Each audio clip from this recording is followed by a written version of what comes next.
ইয়া রাসূলুল্লাহ ওয়া ইয়া হাবিবাল্লাহ, নবী গো,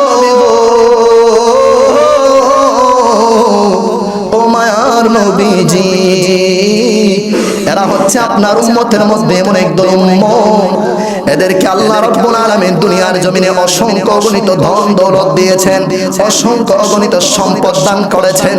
ইয়া রাসূলুল্লাহ ওয়া ইয়া হাবিবাল্লাহ, নবী গো, তারা তাদের সম্পদের যাকাত আদায় করে নাই, তারা তাদের জানমালের যাকাত আদায় করে নাই।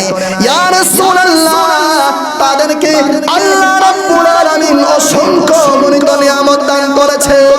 নিয়ামত পাওয়ার পরেও তারা আল্লাহর দরবারে শুকরিয়া আদায় করতো না, আল্লাহর না শুকরিয়া হয়ে চলতো। ইয়া রাসূলুল্লাহ, নবী গো, কিয়ামতের কঠিন ময়দানে আল্লাহ রাব্বুল আলামিন এদের সামনের কাপড় এবং পেছনের কাপড়গুলো ছেঁড়া ছেঁড়া থাকবে। ইয়া রাসূলুল্লাহ, নবী গো, এবং এদেরকে আমার আল্লাহ যাকুম নামক জাহান্নামী ফল খাওয়াবে। নাউযুবিল্লাহ, আর জোরে পড়েন নাউযুবিল্লাহ। ইয়া রাসূলুল্লাহ, নবী গো, জাহান্নামের যাকুম নামক ফল এদেরকে আমার আল্লাহ রাব্বুল আলামিন খাওয়াবেন, যেই ফলের তিনটা দিক রয়েছে, তিনটা দিক থেকে এইদিকে কাটা, আবার ওই দিকেও কাটা, আবার ওই দিকেও কাটা, ফেলের মতো তিন দিকে চৌড়া, তিন দিকে কাটা আর কাটা, সেই জাহান্নামের কাটা যুক্ত যাকুম ফল এদেরকে আমার আল্লাহ রাব্বুল আলামিন খাওয়াবেন। এবং ওই যখন জাহান্নামের ফলগুলো খাবেন, খাওয়ার পর এদের গলার মধ্যে আসার পর গলার সামনের দিক দিয়ে বেরিয়ে যাবে একটা কাঁটা, আবার ডান পাশ দিয়ে বেরিয়ে যাবে আরেকটা কাঁটা, আবার বাম পাশ দিয়ে বেরিয়ে যাবে আরেকটা কাঁটা।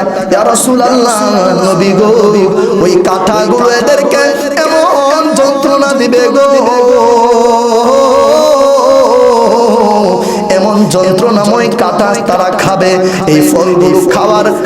এই ফলগুলো খাওয়ার কারণে এদের গলাগুলো তিন ভাগে বিভক্ত হয়ে যাবে, তিন ভাগে ভাগ হয়ে গিয়ে তাদের পেটের মধ্যে চলে আসবে, আবার পেটের নাড়ি ভুঁড়িগুলো কেটে কেটে কেটে কেটে পেছনের রাস্তা দিয়ে বের হয়ে যাবে।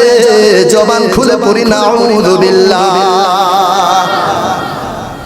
কি আদায় না করলে, যাকাত আদায় না করলে, জাহান্নামী ফল, যাকুম ফল, যে ফলের কথা আল্লাহ রাব্বুল আলামিন কোরআনুল কারীমে বলেছেন। এ মুসলমানেরা, আল্লাহ রাব্বুল আলামিন অসংখ্য অগণিত সম্পদের মালিক বানিয়েছেন। আল্লাহ রাব্বুল আলামিনের কাছে শুকরিয়া আদায় নাই, আল্লাহ রাব্বুল আলামিনের কাছে ধৈর্য ধরতে নাই, কেউ ধৈর্য ধরে না। এবং আল্লাহ রাব্বুল আলামিনের রাস্তায় মসজিদে দান করে না, মাদ্রাসায় দান করে না, এবং ইসলামী দ্বীনি খিদমতে দান করে না। আল্লাহ রাব্বুল আলামিন কিয়ামতের কঠিন ময়দানে ওই যাকাত অনাদায়কারীদেরকে এই রকম জাহান্নামী আযাব দান করতে থাকবে। যখন কাঁটাগুলো পেছনের রাস্তা দিয়ে বের হয়ে যাবে, আবারও আল্লাহ রাব্বুল আলামিন এদেরকে সুস্থ বানিয়ে দেবেন, আবারও খাওয়া হবে, আবারও এরকম অবস্থা হবে, আবারও খাওয়াবে, আবারও পেছনের রাস্তা দিয়ে বের হবে। এই রকম কঠিন আযাব একমাত্র একদম সর্বক্ষণ চলতেই থাকবে, কারণ দুনিয়ার তো শেষ আছে, আখিরাতের কোনো শেষ নাই। কথা বলেন ঠিক কিনা? দুনিয়া যদি শেষ থাকে 70 বছর, 80 বছর, 100 বছর, 120 বছর, এটার তো একটা শেষ আছে। একটু ভেবে দেখুন রে বাবা, দুনিয়ার জমিনে যৌবনের তাড়নায় কত গুনাহ করি, দুনিয়ার জমিনে দুনিয়ার লোভ লালসায় পড়ে কত গুনাহ করি। একবার যদি আপনি মন থেকে ভাবেন, আরে দুনিয়ার জমিনে কতদিন করব, যতদিন শরীরে যৌবন আছে, যতদিন শক্তি রয়েছে, যতদিন ক্ষমতা রয়েছে, ততদিন মানুষের সাথে দুর্ব্যবহার করব। যখন আস্তে আস্তে করে শরীরের ভোল্টেজ গুলো আল্লাহ রাব্বুল আলামিনের হুকুমে আস্তে আস্তে করে কমে যাবে, তখন কোনো যৌবন থাকবে না, কোনো ক্ষমতা থাকবে না, কেউ কোনো কিছু বলবে না। আরে মাছি পর্যন্ত তাড়ানোর কোনো শক্তি নাই, এরকম লোক আছে না নাই? অনেক মানুষ গিয়ে দেখেন বিছানায় পড়ে গেছে, নিজের হাত নাড়িয়ে মাছি পর্যন্ত নাড়াতে পারে না। মুসলমানের ও আমার নূর নবীজির উম্মতের দলেরা রে, এই জন্য বলবো দুনিয়ার জমিনে যা করেন না কেন 5 ওয়াক্ত নামাজ আদায় করেন, আমার নূর নবীজির মহব্বত অন্তরের বিরাজমান রাখেন। কারণ দুনিয়ার তো শেষ আছে, আখিরাতের কোনো শেষ নাই। ওই আযাব চলতেই থাকবে, চলতেই থাকবে, ওইটার কোনো শেষ নাই। যারা জাহান্নামী তারা আজীবন জাহান্নামী। একবার ভাবুন, ওইটার কোনো শেষ নাই, কোনো শেষ নাই, এটার কোনো শেষ নাই। এখানে তো আপনি 70 বছর, আমি গত জুমায় বলেছিলাম রাসূল সাল্লাল্লাহু আলাইহি ওয়া আলিহি ওয়াসাল্লাম একজন বৃদ্ধ লোকের দেখা পেয়েছিল, মনে আছে? নবী পাক সাল্লাল্লাহু আলাইহি ওয়াসাল্লাম একজন বৃদ্ধ লোকের দেখা পেয়েছিল। বৃদ্ধ লোক ডাকছিল, ও মুহাম্মদ, হে মুহাম্মদ এদিকে এসো। জিবরাইল বলেছিল, ইয়া রাসূলুল্লাহ এদিকে যায়েন না। বলে কেন যাব না? পরবর্তীতে বললেন, ইয়া রাসূলুল্লাহ এটা হচ্ছে দুনিয়া। এটা কি? জোরে বলেন, এটা হচ্ছে দুনিয়া। যদি আপনি ওই বৃদ্ধর লোকের ডাকে যদি আপনি সাড়া দিতেন, বৃদ্ধার ডাকে যদি আপনি সাড়া দিতেন, তাহলে আপনার উম্মতেরা দুনিয়াকে আখিরাত মনে করত, আর মনে করত আর কোনো মরণ নাই। যত পারি খারাপ কাজ করব, যত পারি মানুষকে ঠকাবো, যত পারি মানুষের যদি 20 টাকা পাই তাকে কোনোভাবে 18 টাকা দিয়ে বুঝিয়ে দেব, যত পারি মানুষের সাথে দানদানি বাটপারি চিটারি করে চলবো। তারা দুনিয়ার জমিনে দুনিয়াটাকে আখিরাত মনে করবে। তারা মনে করবে আর মরব না, আমাদের আর মরণ হবে না। মুসলমানের এরপরে আমার নূর নবীজি রাহমাতাল লিল আলামিন ওই বৃদ্ধার লোকের ডাকে সাড়া দেন নাই। যদি দিতেন তাহলে এই রকম যা এখন চলছে এর থেকে আরো বেশি হতো। কথা বলেন ঠিক কি না? মুসলমানের আরে আমরা জানি আমার নবী গুনাহগার উম্মতদেরকে তাড়াবেন, ঠিক কি না? গুনাহগার উম্মতদেরকে নবী আমার তাড়াবেন, কিন্তু কেমন লোকদেরকে তাড়াবেন? কেমন লোককে তাড়াবেন? আপনাকে আল্লাহ বলেছেন as-salatu khayrun minan nawm, ঘুম থেকে নামাজ উত্তম। বান্দারে নামাজে চলে আসো। এরপরে আমার আল্লাহ রাব্বুল আলামিন আপনি সারা দুনিয়াতে তালাশ করেন, সম্পদের সফলতার তালাশ করেন, অথচ আল্লাহ রাব্বুল আলামিন বলে হাইয়া আলাল ফালাহ,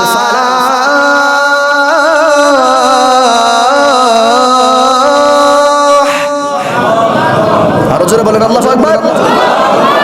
আল্লাহ রাব্বুল আলামিন বলে, ও বান্দা সফলতার দিকে আসো। কিসের দিকে আসো? সফলতার দিকে আসো, কল্যাণের দিকে আসো। আর আপনি দুনিয়ার চতুর্দিকে ঘুরে বেড়ান, সফলতা খুঁজেন, কোথায় গেলে আপনি কল্যাণ পাবেন, কোথায় গেলে চাকরি হবে। আল্লাহর কসম, আপনি যদি অন্তরের ভিতরে ওই রকম দায়িত্বটা একবার অধিকারের মতো অধিকারী হয়ে অধিকার কাটিয়ে বলতে পারেন যে আমি কেন ওই দিকে যাচ্ছি, আমি কেন ওই দিকে যাচ্ছি, আমি কেন পেছনে যাব, আমি কেন এত চিন্তা করব, আমি আল্লাহ রাব্বুল আলামিনের কাছে দায়িত্ব দিয়ে দিলাম। সুবহানাল্লাহ বলবেন না? কার কাছে দায়িত্ব দিয়ে দিবেন? জোরে বলেন, কার কাছে? আল্লাহর কাছে।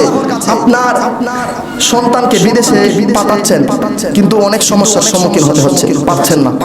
তার কাছে যাচ্ছেন, তাকে 500 টাকা দিচ্ছেন, তাকে 5000 টাকা দিচ্ছেন, তাকে অমুক বকশিশ দিচ্ছেন, কিন্তু কোনো কাজ হচ্ছে না। আল্লাহ রাব্বুল আলামিনের কাছে যদি এইরকম যে কোনো কাজ হোক না কেন, যদি আপনি মনে মনে মহব্বত রেখে একমাত্র আল্লাহকে আপন মনে করে বলেন যে আল্লাহ তুমি ছাড়া তো আমার কেউ নেই, তোমার কাছে চাওয়ার আমার কোনো যোগ্যতা নেই, তোমার কাছে বলার আমার কোনো যোগ্যতা নেই, কারণ আমি এত বড় পাপী, এত বড় পাপী আমি আল্লাহ। আমার তোমার কাছে কাছে বলার কোনো সাহস নেই, তোমার কাছে বলার কোনো যোগ্যতা আমার নেই, তোমার কাছে অধিকার কাটানোর কোনো যোগ্যতা আমার নেই। আল্লাহ, তোমার গোলাম হওয়ার কোনো যোগ্যতা আমার নেই। তোমার গোলামের গোলামের গোলামের গোলামের পায়ের ধুলো পরিমাণ জায়গায় আমাকে একটুখানি স্থান দিয়ে আল্লাহ আমার আশাটা কবুল করে দাও। আপনি যদি মন থেকে এইরকম ভাবে একা একা বসে বসে যদি আল্লাহর কাছে এক ফোঁটা চোখের পানি ফেলান, আপনার দুনিয়ার সমস্ত বিপদ, দুনিয়ার সমস্ত হতাশা দূর হয়ে যাবে ইনশাআল্লাহ। শুধু আপনি মন থেকে একবার আল্লাহকে আপন করেন। আল্লাহর কসম, আল্লাহর মতো আপন পৃথিবীতে এবং আখিরাতে আপনার কেউ নাই। কথা বলাই ঠিক কিনা? যিনি আপন একমাত্র আল্লাহ আর আল্লাহর রাসূল। পৃথিবীতে তিন আরা ছাড়া আর কেউ আপনার আপন নয়, কেউ আপনার আপন নয়। ওই যে দুনিয়া, আল্লাহর রাসূল কি দেখেছিলেন? একজন বৃদ্ধ লোক দেখেছিলেন। কি দেখেছিলেন? বৃদ্ধ লোক। রাসূল সাল্লাল্লাহু আলাইহি ওয়াসাল্লামকে জিবরাইল বলে, ইয়া রাসূলুল্লাহ, আপনাকে তো দেখেছিল বৃদ্ধ লোক। কেমন লোক? বৃদ্ধ লোক। বৃদ্ধ লোক কতদিন বাঁচে? বৃদ্ধ হওয়ার পর কতদিন বাঁচে? বেশি হলে 20 বছর, এইরকম। আপনি ওই রকম ভাবে একটু চিন্তা করে দেখেন। রাসূল সাল্লাল্লাহু আলাইহি ওয়াসাল্লামকে বলছেন, ইয়া রাসূলুল্লাহ, আপনার উম্মতের জন্য সেই বৃদ্ধর বয়স যতটুকু রয়েছে, দুনিয়াটা আর এতটুকু সময় পর্যন্ত থাকবে, এরপর কিয়ামত হয়ে যাবে। সুবহানাল্লাহ বলবেন না? ইয়া রাসূলুল্লাহ, এটা হচ্ছে বৃদ্ধ লোক। দুনিয়াটা এখন এতটুকু বৃদ্ধ হয়ে আছে, দুনিয়াটা এতটুকু সময় মাত্র আছে। তো এতটুকু সময়ের মধ্যে কিসের এত অহংকার? কিসের এত অহংকার, তাকাব্বুরে, রিয়া, কৃপণতা, লোভ? কিসের? আপনি কার জন্য এত কিছু করছেন? আপনার ছেলের জন্য আপন হবে না। আপনি যার জন্য হারাম খাবার জমা করছেন, এই জন্য বলি যা আছে সবকিছু। আমার একটা কথা কি জানেননি? আমি বোঝার জন্য বলছি, আমি মনে মনে নিয়ত করে রেখেছি, আল্লাহ পাক আমাকে যেইটুক দান করবেন, যা থাকে না কেন, আমি আমার মতো করে আল্লাহর রাস্তায় জীবিত থাকতে সবকিছু বিলিয়ে দেব। আলহামদুলিল্লাহ বলবেন না? এটা আমার মনের একটা ইচ্ছা, আল্লাহ যেন কবুল করে। সকলে পড়ি আমিন। এই কথাটা বলার মানে হচ্ছে, এই কথাটা আপনাদের কাছে যদি আমি বলি, লোক সমাজে বলে বেড়াই, তাহলে রিয়া হবে। নিজের আমল সম্পর্কে কাউকে বলা, এটা রিয়া। এটা আল্লাহ পছন্দ করে না, এটা আল্লাহ পছন্দ করেন না। আপনি মসজিদে দান করেন, কিন্তু চেষ্টা করেন ওই যে আমার কিছু কিছু পাগলা ভাই আছে, কিছু কিছু পাগলা মা বোন আছে, তারা গোপনে গোপনে করে ফেলে, ওইটা করেন, ওইটাতে আল্লাহ বেশি খুশি হবে। সুবহানাল্লাহ বলেন। এজন্য চেষ্টা করেন আল্লাহর রাস্তায় যা যা আছে সবকিছু দিয়ে যেতে। কারণ আপনি ছেলে মেয়ের জন্য যেইটুক বরাদ্দ আছে আপনি সীমিত দিয়ে যান। যেইটুক না দিলে তারা চলতে পারবে না, সেইটুক আপনি দিয়ে যান, আর বাকিটা আল্লাহর রাস্তায় আপনি দিয়ে যান। কারণ যেইটা আপনার আখিরাতের প্রয়োজনে আসবে, মসজিদে দেন, মাদ্রাসায় দেন, মাদ্রাসায় কোরআন শরীফ দেন, মাদ্রাসায় বাচ্চারা কোরআন শরীফ রেখে পড়াশোনা করার জন্য টুল দেন, ড্রেস দেন, আরো কি কি লাগে এসব দেন, খুশ করে করে দেন। এগুলো হচ্ছে জান্নাতের পুঁজি। সুবহানাল্লাহ কি বাড়িতে গিয়ে বলবেন? এগুলো কিসের পুঁজি? জান্নাতের পুঁজি, এগুলো আখিরাতের পুঁজি। এগুলো আপনাকে কিয়ামতের কঠিন ময়দানে টেনে হিঁচড়ে ধরবে। আল্লাহ তার গুনাহ আছে, কিন্তু মনটা অনেক বড় ছিল, মনটা অনেক বড় ছিল। আল্লাহ তোমার রাস্তায় মসজিদ মাদ্রাসায় বিলিয়ে দিয়েছে। সুবহানাল্লাহ বলেন। এগুলো আপনাকে টেনে হিঁচড়ে ধরে নিয়ে আসবে, জাহান্নামে আপনাকে স্পর্শ করতে পারবে। আমি একটা মাঝখানে আরেকটা কথা বলে ফেলি। আমাদের মাদ্রাসায়, আমাদের যে মাদ্রাসা আছে, আল্লাহ রাসূল সাল্লাল্লাহু আলাইহি ওয়াসাল্লাম বলেন, সবার প্রথমে নিজে পরিবার বর্জন, নিজের ফ্যামিলিকে আগে দেখো। সবার প্রথমে নিজের ফ্যামিলিকে আগে দেখো, এরপর তোমার ফ্যামিলির আশেপাশে যারা যারা আছে এদেরকে দেখো, এরপর নিজের আত্মীয় স্বজনের মধ্যে যারা যারা দূরে আছে এদেরকে দেখো, এরপর আস্তে আস্তে করে দুনিয়ার সবাইকে দেখো, সকল মুসলমানদেরকে দেখো। আমাদের এই মাদ্রাসায় বাচ্চারা, আমি ওই দিন গিয়েছিলাম কোরআন শরীফ রেখে পড়ার জন্য, কোরআন শরীফ রেখে যে বেঞ্চের মধ্যে রেখে যে পড়ে, এটা অর্ডার দিয়েছে। আপনারা যারা পারেন সাধ্য সামর্থ্য অনুযায়ী চেষ্টা করবেন ইনশাআল্লাহ। মুআজ্জাজ মুকাররম, আরেকটা কথা বলে ফেলি, ওখানে যেহেতু আমাদের প্রায় সময় হয়ে গেছে, আমাদের মসজিদের খুব মসজিদটা খুব সুন্দর মাশাআল্লাহ, আপনারা করেছেন, যারা যারা দান করেছেন, এটা কিয়ামত পর্যন্ত থাকবে, আপনি মারা যাওয়ার পরেও থাকবে। সুবহানাল্লাহ বলেন। শুধু মারা যাওয়ার পর পর্যন্ত না, কিয়ামতের কঠিন ময়দানে আলমে বরজখ থেকে সকলকে যখন আল্লাহ রাব্বুল আলামিন ওয়া মিনহা নুখরিজুকুম তারাতান উখরা বলে উঠাবেন, তখন আল্লাহ রাব্বুল আলামিন ওই দিন কিয়ামতের কঠিন ময়দানে যখন সবাইকে উঠাবেন, সেই দিন আল্লাহ রাব্বুল আলামিনের কাছে আপনার মর্যাদাটা, আল্লাহর কাছে আপনার মর্যাদা সম্মানটা আরেকটু বেড়ে যাবে। সুবহানাল্লাহ বলবেন না? এজন্য আমরা চেষ্টা করব, আমাদের এই মসজিদটা তো অনেক সুন্দর করে সাজিয়েছেন, কিয়ামতের কঠিন ময়দানে এটার ফল পাবেন ইনশাআল্লাহ আপনারা। আমাদের মসজিদের মিম্বর, কি বলে এটাকে, মিনারের উপরে যদি একটু লাইটিং এর ব্যবস্থা করা যায় সারা জীবনের জন্য, আমি 3 জন লোকের কাছে দায়িত্ব দিলাম। 3 জন লোক মন থেকে বলবেন, আল্লাহ আমি তোমার ঘরে এমনিতেই তোমার আশায়, তোমার মহব্বতে, তোমার ভয়ে, তোমার ভালোবাসায়, আখিরাতের ফায়েজের হাসিলের উসিলায়। কারণ রাসূল সাল্লাল্লাহু আলাইহি ওয়াসাল্লাম যেহেতু বলেছেন, যে যেই নিয়ত রাখে, যেইটুক ধারণা রাখে আল্লাহ রাব্বুল আলামিন তাকে সেই ধারণা মঞ্জুর করে ফেলে। সুবহানাল্লাহ বলেন। এজন্য আমাদের মিনারের মধ্যে দূর থেকে আমি দেখেছি, দূর থেকে দেখা যায়, অনেক দূর থেকে মাশাআল্লাহ, এই বাজারের ব্রিজ থেকেও নাকি মানে দেখা যায়, কোন জায়গা থেকে নাকি দেখা যায়। তো যদি সন্ধ্যার পর থেকে যদি লাইট জ্বালিয়ে রাখি, মোটামুটি দেখতে একটু সুন্দর হবে। আল্লাহর ঘর মসজিদ আমরা যতটুকু পারি, যতটুকু সম্ভব সাজিয়ে রাখবো। এটা হচ্ছে আখিরাতের পুঁজি। কিসের পুঁজি? আখিরাতের পুঁজি। 3 জন লোক দাঁড়ান, কে দিবেন? মসজিদের মিনারটা সারা জীবনের জন্য একটু লাইটিং করবেন, মানে সবসময় লাইটিং থাকবে এটা। যেহেতু সামনে সবে মেরাজ, এই সোমবারের পরে সোমবারে, এর আগে ইনশাআল্লাহ আমরা ব্যবস্থা করে ফেলব। আছে?